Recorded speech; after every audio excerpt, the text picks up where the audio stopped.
Good afternoon and greetings from San Juan, Puerto Rico.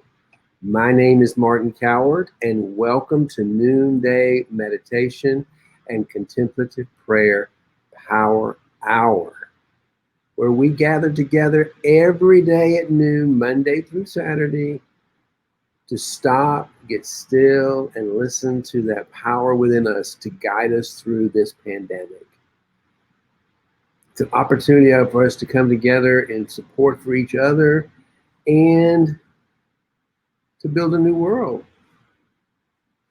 grounded in truth and love and prosperity. So please do me a favor, and when you come online, just put your name, say hello in the chat box so that I know you're here. It's really nice to know who you are. Otherwise, I just see a number up on the screen. I don't know who you are, so I'm curious, who are you? So when you put your name in, it really is nice to see who you are. So thank you for joining me today. I appreciate it. And I just want to consider something. How many of you are still worrying about money and worrying about what's going to happen and worry about this and worry? How much, worrying is fear on steroids. And fear is fear of the uncertainty. And COVID-19 has certainly put all of us, has put the world at its knees. And our first reaction, at least mine is sometimes, is to fear. I don't know what's going to happen. This is all new territory. It's frightening. It's scary. I don't know what's going to happen. And it's certainly creating an economic crisis around the world. And we're all impacted by it. I know we are. My husband and I are. He was furloughed. He was furloughed from St. John's until the 1st of August. He's going back, I think, August 1st.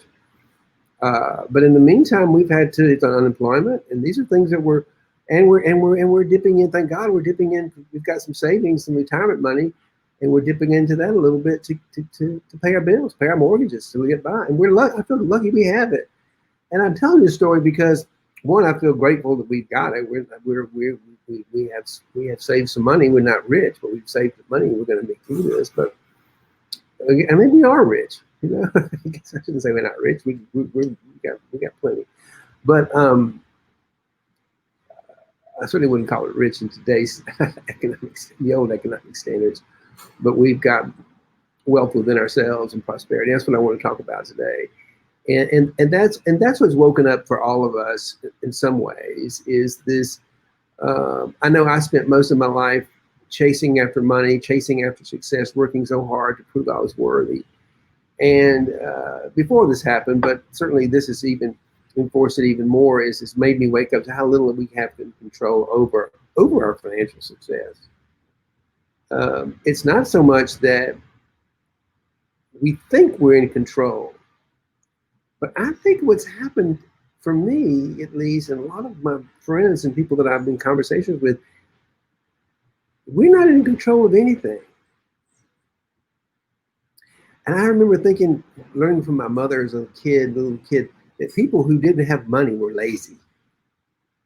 And you weren't worthy unless you would prove yourself of being worthy by doing something worthwhile and becoming rich. And that's an old story. That's an old fear-driven economic system it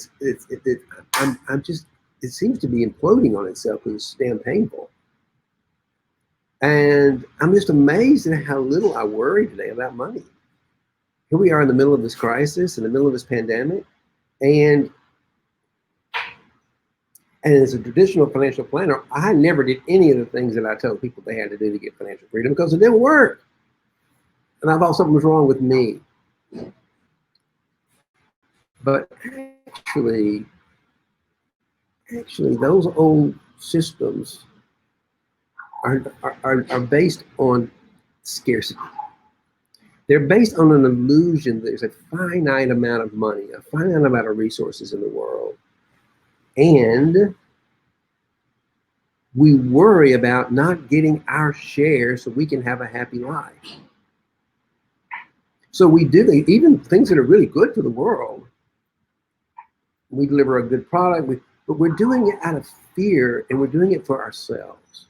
And what has shifted for me, and I think for so many others, is that we're now listening to a deeper power within us to allow that to do the doing, and we'll just allow money to flow in exchange of that. And we're going to create wealth. We're going to create wealth from the heart. That's why I call it financial heart space. We create from the heart space. We are creators of the universe. We are generators of energy, actually. Energy is created from the heart space. So we have to take a nap. That's why we have to sleep. To regenerate, and that's why we meditate, to restore the batteries, if you will. To get out, to plug back into that power source. So the invitation is, this is what we do every day at noon when we can't do it together. It's a practice of letting go of that old story, letting go of all those fears and all those worries, and tap into a deeper resource within ourselves that's the part of us that creates all the money and all the wealth. I remember my spiritual teacher said to me one time when I was agonizing about losing a financial deal. I think I lost like $5,000 from a client that was being a pain in the neck. And I needed the money to pay my mortgage. I was in bad shape, and I was worried. And I went on and on and on with Teresa. She's my spiritual teacher and my therapist. And she said, Martin, after a while, did you ask me a question? Why are you so worried about $5,000 when you actually have the keys to the kingdom?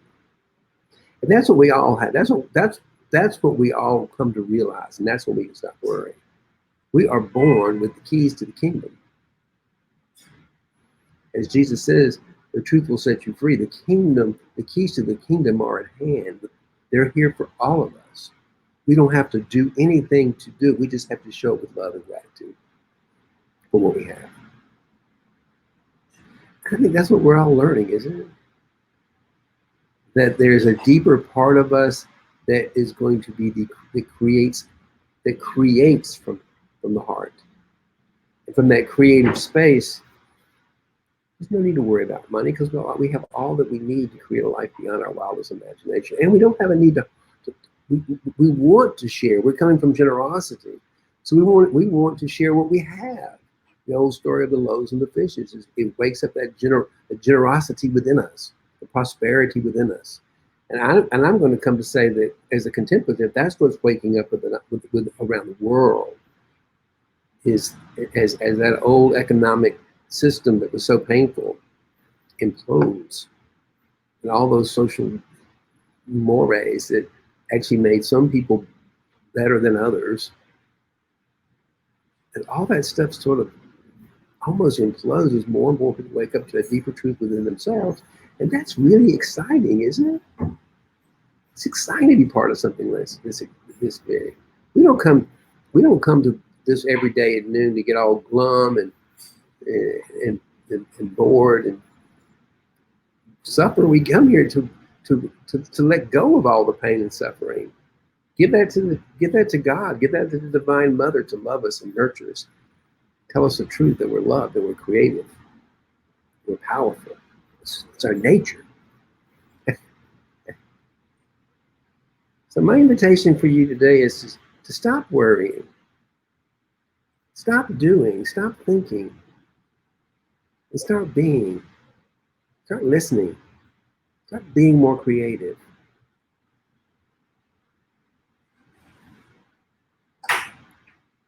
It doesn't seem that life's not challenging. But once we accept the fact that life is challenging, it no longer is challenging because it doesn't matter.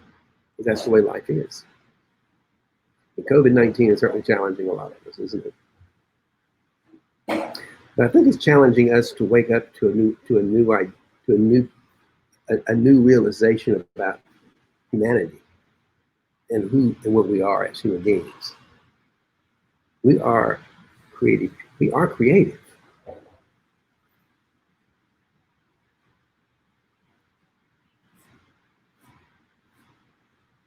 God is not some creation of the human mind, which we continually try to do. It's the other way around. The human mind and the ego that gets created from it, all of that actually is created by the Creator. Everything that you see, everything that happens is created by that creative life force that undercuts everything. And that's what we are. That's what we're made of. And that's why we meditate, so we can get more into that. And I want to read a little bit today from Eckhart Tolle. He talks about presence. And I really like him, and I'm currently taking one of his courses. But I've really been going back and rereading Practicing the Power of Now. If you've never practiced the Power of Now, I read the book. It's a great little book. And it kind of takes the whole Power of Now concept and puts it into easy to follow principles that anyone can do, really. So he calls it realizing pure consciousness. We might call it universal Christ. We might call it God. But that's what he calls it. Realizing the God within it. Realizing we are pure consciousness. That's the life force.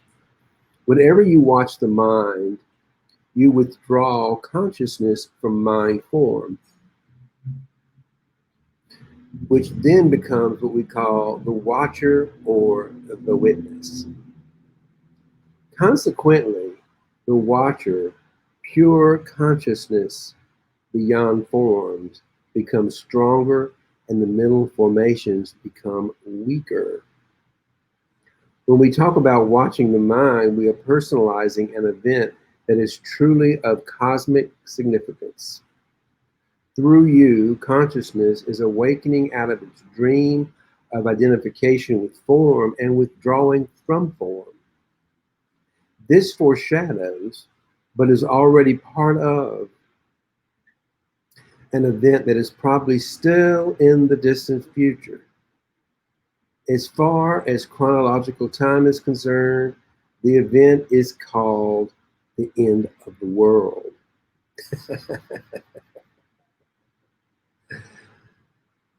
To stay present in everyday life, it helps to be deeply rooted within yourself. Otherwise, the mind, which has incredible momentum, will drag you along like a wild river. I'm so grateful for years of a deeply rooted contemplative practice, because otherwise I have been pulled through this universe by my egoic mind, kicking and screaming like a wild river. It means to inhabit your body fully, to always have some attention in the inner energy field of your body, to feel the body from within, so to speak. Body awareness keeps you present. It anchors you in the now. One way I do to embody the spirit is yoga. And I've been doing my yoga practice here on the beach, and it's amazing how it's a great way to practice resistance, because I'm finding the body is resisting the tension in the muscle, is resisting the stretch. And if I can consciously let go of the resistance, the muscle relaxes, and I can find myself easing into these yoga stretches. It's a marvelous way of movement into, as a way of embodying the spirit, and becoming present to the spirit, the aliveness within us. And those poses put us in such strange positions that we find that aliveness in all sorts of twists and turns of the body that we don't think about too often unless we're in a yoga pose. It keeps you present, it anchors you in the now. That's what I find about yoga. It really anchors and embodies the spirit into the now. The body that you can see and touch cannot take you into being, but that visible and tangible body is only an outer shell, or rather a limited and distorted perception of a deeper reality. In your natural state of connectedness with being, this deeper reality can be felt every moment as the invisible inner body. the animating presence within you. So to inhabit the body is to feel the body from within, to feel the life inside the body, and thereby come to know that you are beyond the outer form. You are cut off from being as long as your mind takes up all your attention worrying about money and other things that you can't control. So when we embody the spirit, we're going to shift our attention on the things that matter. When this happens, and it happens continually for most of you, you're not in your body. You're in your mind. You're in your past or you're in your present. You're not in the current situation. The mind absorbs all your consciousness and transforms it into mind stuff. And you cannot stop thinking. And you know what worrying is? It's chronically thinking a negative thought over and over and over again. It makes you anxious, doesn't it? To become conscious of being, you need to reclaim consciousness from the mind. This is one of the most essential tasks of your spiritual journey. It will free vast amounts of consciousness that previously had been trapped in useless and compulsive thinking. A very effective way of doing this is simply to take the focus of your attention away from thinking and direct it into the body, where being can be felt in the first instance as the invisible energy field that gives life to what you perceive as the physical body. So that's when we go into meditation, I will say, feel your hands, feel the life force in your body, and then begin to put your hands on your heart so you can begin to focus your attention on your interior landscape, if you will. So let's meditate for 20 minutes. And let's get into that inner body. Let's find ourselves. Let's get interconnected. For just 20 minutes. Step into our power. Surrender the worry. Surrender the need to do. And just be. Just be present with you. Put your hands up in the air if you would. Wiggle your fingers, wiggle your hands, wiggle your toes. Let the sound of the bell take you deeper inside yourself. Now, hold your hands up and just be still. Now, your muscles are holding you up. But who's doing it? What's doing it? If you weren't alive, you couldn't raise your muscles. If you weren't alive, you couldn't hear me. You still have ears. But there'd be no life in them.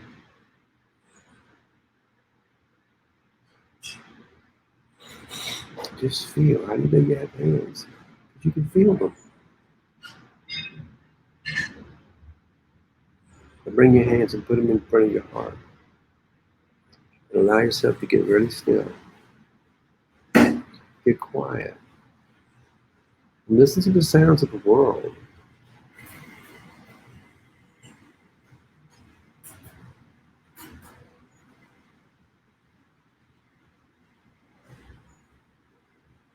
Allow yourself to be the observer, the listener, the watcher.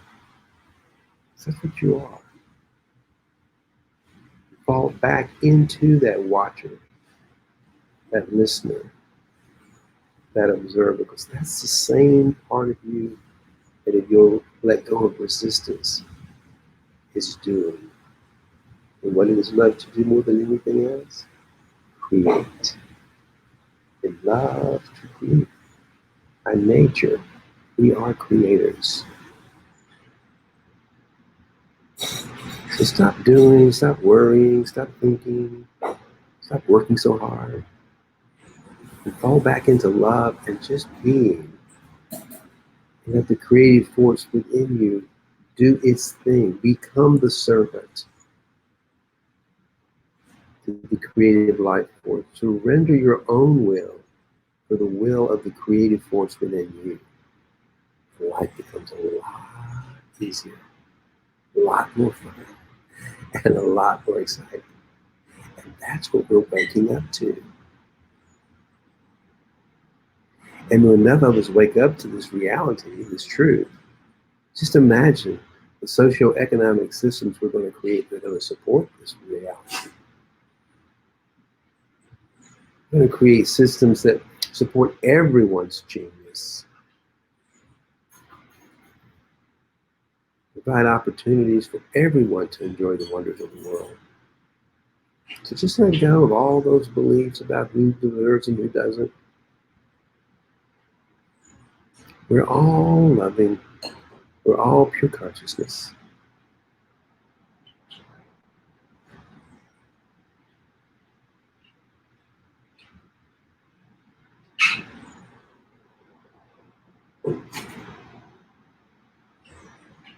And be still and know that I am not me. I am the great I am. Be still and know that I am God. That I am the divine creator. She who is speaking and she who is listening is the same.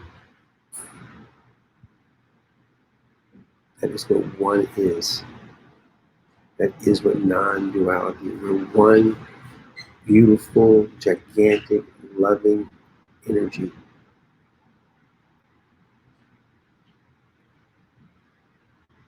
I'm in that moment.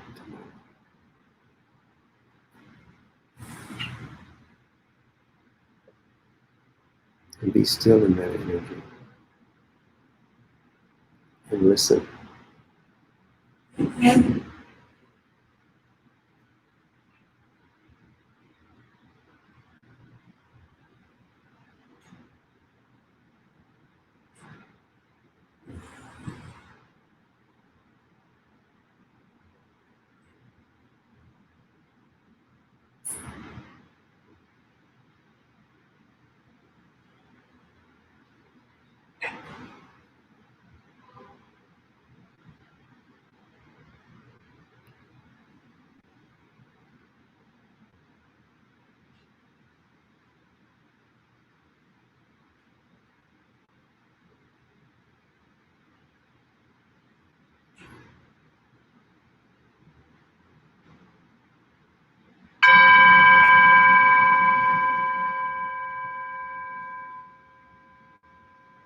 Allow the bell to take you.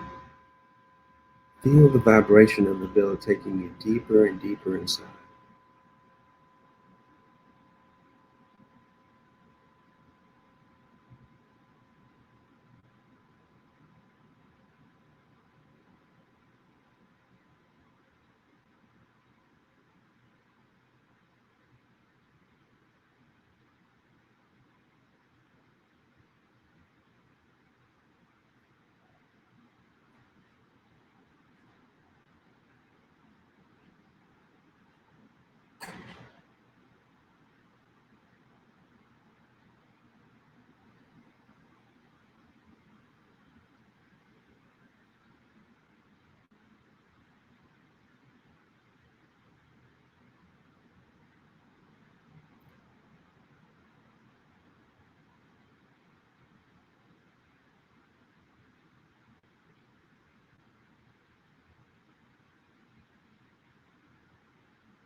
The interval bells are designed to wake you up from a thought, a deep thought, so you can reset and revibrate back into emptiness, no thought.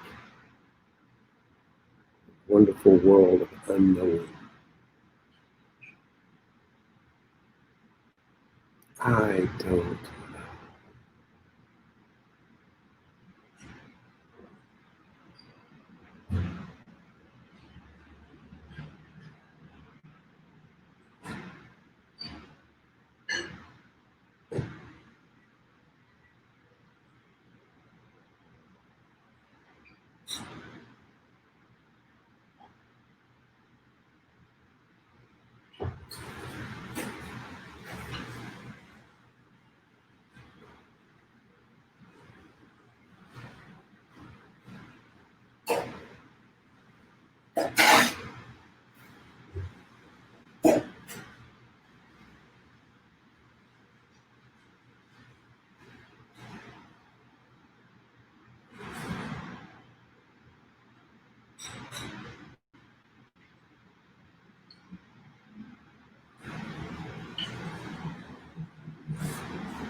Welcome back.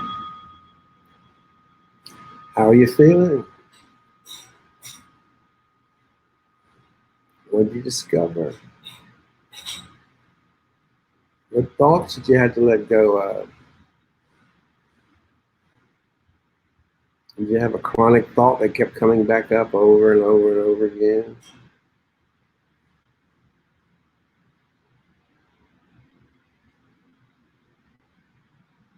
What was that meditation like for you just then? Everyone's different, by the way.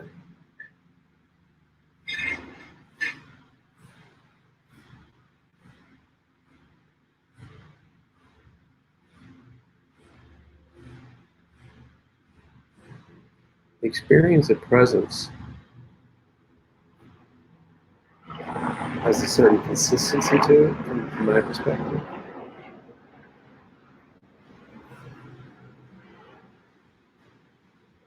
But the awareness of it seems to shift. Sometimes it feels like one thing, and sometimes it feels like another. And there is a consistency to it.